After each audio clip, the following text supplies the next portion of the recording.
Hello, I'm the Nostalgia Critic. I remember it so you don't have to.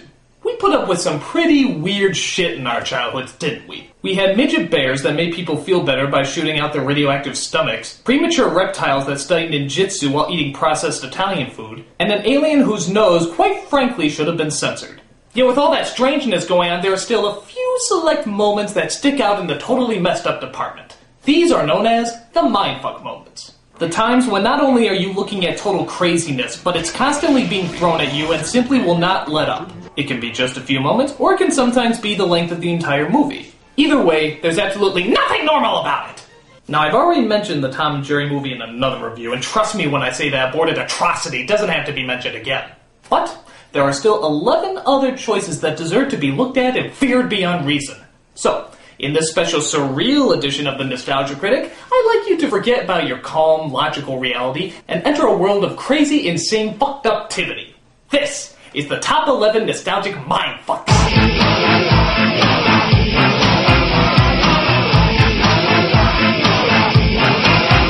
Welcome to the lower birth, the greatest show on earth. We are here without a sound. The darkest show around. We will leave you in a daze. Madness, murder, dismay. We were disappearing now with blood on the concrete.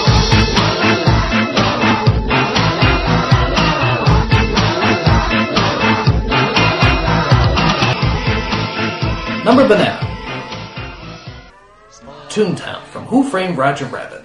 This is every kid's dream come true and every adult's worst nightmare. A world crawling with completely insane cartoon characters.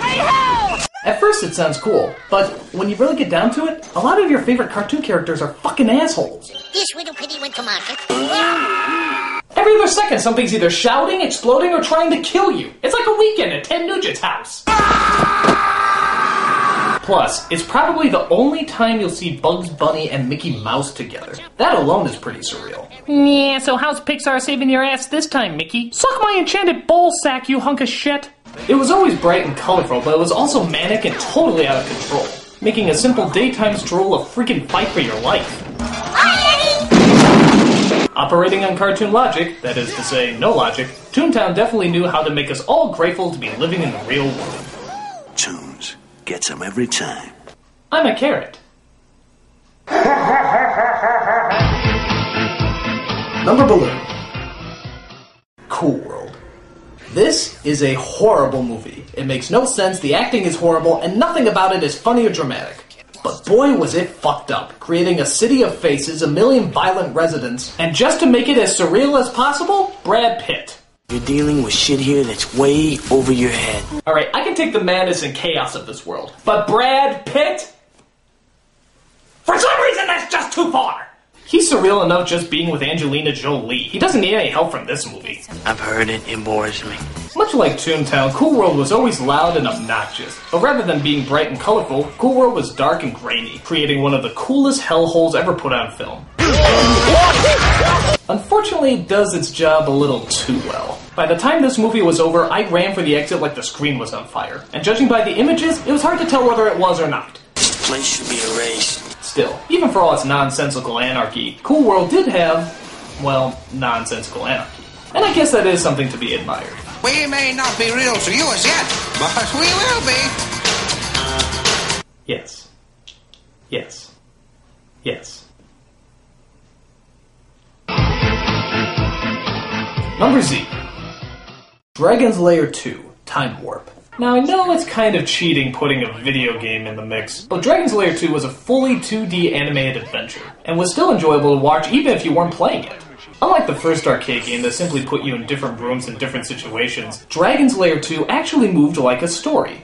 Well, sort of. There were actual levels instead of just obstacles, but they still didn't make that much sense. Like the first level is just escaping your angry mother-in-law. How strange is that? You better fight my daughter or There's another level where you're confused for Alice from Alice in Wonderland. Was brillig and the slimy toad, the gyre and gimble in the wave, all mimsy were the boracles and the moonrise outrage. But the strangest level of all has got to be the Beethoven level. You start off at the size of a mouse as you're fighting off a cat in Beethoven's house. Sounds basic enough, but look what happens as time goes by.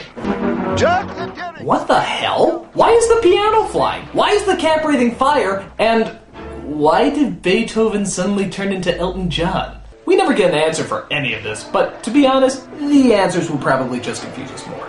The Dragon's Lair games were not only intense to play, but they were a trip to watch, making no sense whatsoever. But given the director's other projects, I'd say we've come to expect that. And in this case, actually enjoy it. Porcupines are gone!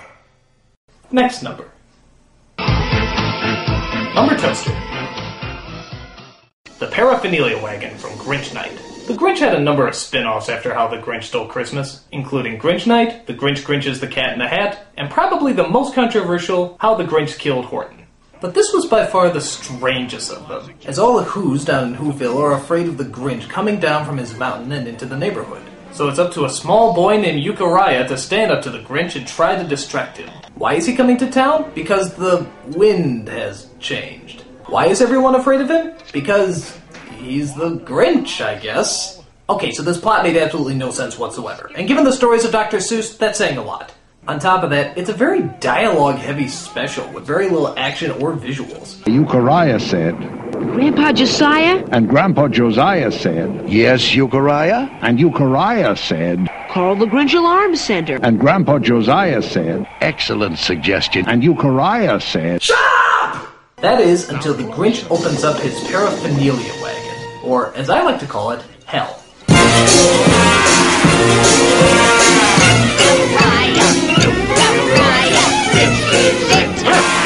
Grinch is gonna get ya! Grinch is gonna get ya! Listen, yeah! Unlike the adventures of Sonic the Hedgehog, though, all the creatures and visuals have structure, and are pretty impressive to look at if your 5-year-old mind can take it. Grinch is gonna get ya! Grinch is gonna get ya! Listen,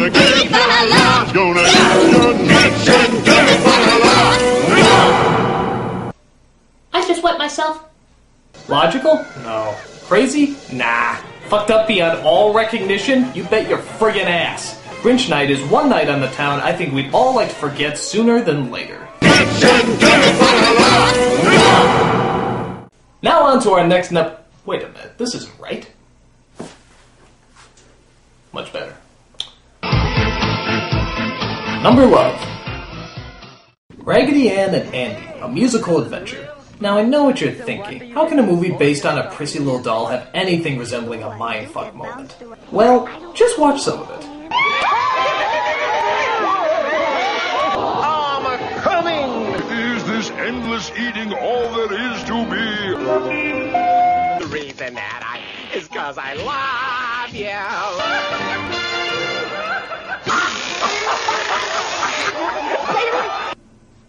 What the fuck?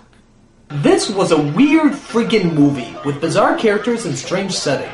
It came out in the 70s, what a surprise, and was the first film to ever be based on the doll. So nobody really knew what to do with it. So they decided to do anything they wanted to do with it, adding the strangest images ever to be associated with the character. I think the strangest parts are probably involving a blobbish creature called the Greedy. Because without a sweetheart, I never get enough. And two naked dolls that do, this. Where'd you go? Where'd you go? What did you do and why?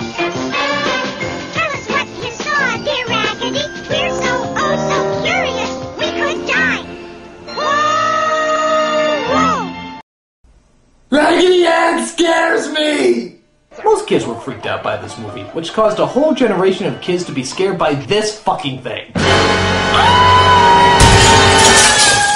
Even though it wasn't really a good film, and it was a huge flop at the box office, it was certainly creative, and gave us a whole shitload of things to freak our minds over. If you can believe it, the same guy who animated Toontown was also the director of this screwed up little fable.